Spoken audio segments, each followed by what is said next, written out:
सुकेश चंद्रशेखर की चार्जशीट से अहम खुलासे हुए हैं, जिन खुलासों ने सभी को चौंका कर रख दिया है। दरअसल एक्ट्रेस ने कई राज खोल दिए। बता दें, सुकेश चंद्रशेखर के 200 करोड़ की मनी लॉन्ड्रिंग मामले में तीसरी सप्लीमेंट्री चार्जशीट दायर की गई है। इस चार्जशीट में कई खुलासे किए गए।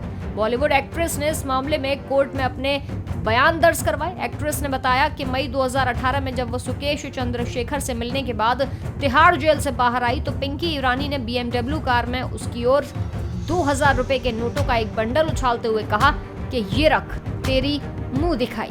एक्ट्रेस ने यह भी कहा कि चंद्रशेखर की सहयोगी ईरानी उर्फ एंजल ने IGI हवाई अड्डे पर उसके लिए घुटने तक लंबी स्कर्ट खरीदी थी और उससे शॉर्ट्स बदलने को कहा था, क्योंकि इससे तिहाड़ में सभी का ध्यान एक्ट्रेस की ओर आकर्षित हो सकता था। एक्ट्रेस ने कहा कि जेल में एंट्री करने के बाद वो रोने लगी तो ईरानी ने उसे बार बार कहा कि कुछ नहीं होगा। ईरानी ने यह भी कहा कि वो अपना सिर नीचे की ओर रखे ताकि CCTV कैमरे में उसका चेहरा ना दिखे। बयान का हवाला देते हुए चार्जशीट में कहा गया कि तिहाड़ में हमें बहुत सारे गैजेट्स के साथ एक कमरे में ले जाया गया।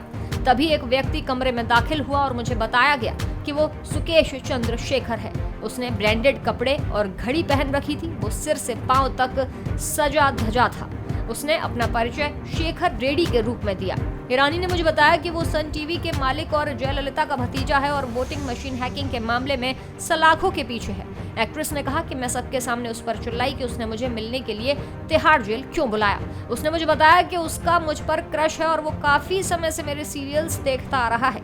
मैंने उसे बताया कि मेरी शादी हो चुकी है, मेरे 2 बच्चे हैं और मेरा एक बच्चा 6 महीने का है। उसने मुझसे कहा कि मेरे पति ने मुझे पहले ही बेच दिया है और मुझे बचाना चाहता है। एक्ट्रेस ने आगे कहा कि चंद्रशेखर ने उसे अपने निजी जीवन के बारे में कई बातें बताई जो किसी को नहीं पता थी। उसने कहा कि फिर सुकेश ने मुझे गले लगाया और किस की, लेकिन मैं कमरे से बाहर चली गई। मेरे तिहाड़ से बाहर आने के बाद एंजल ने मुझे 2 लाख रुपए दिए। उसने अपनी घड़ी भी उतार कर मुझे दे दी। मुझे सुकेश से आखिरी कॉल 23/12/2018 को मिली थी। एक्ट्रेस ने कोर्ट में बताया कि मुंबई लौटने के बाद उसे ब्लैकमेल किया गया और 8 लाख रुपए मांगे गए।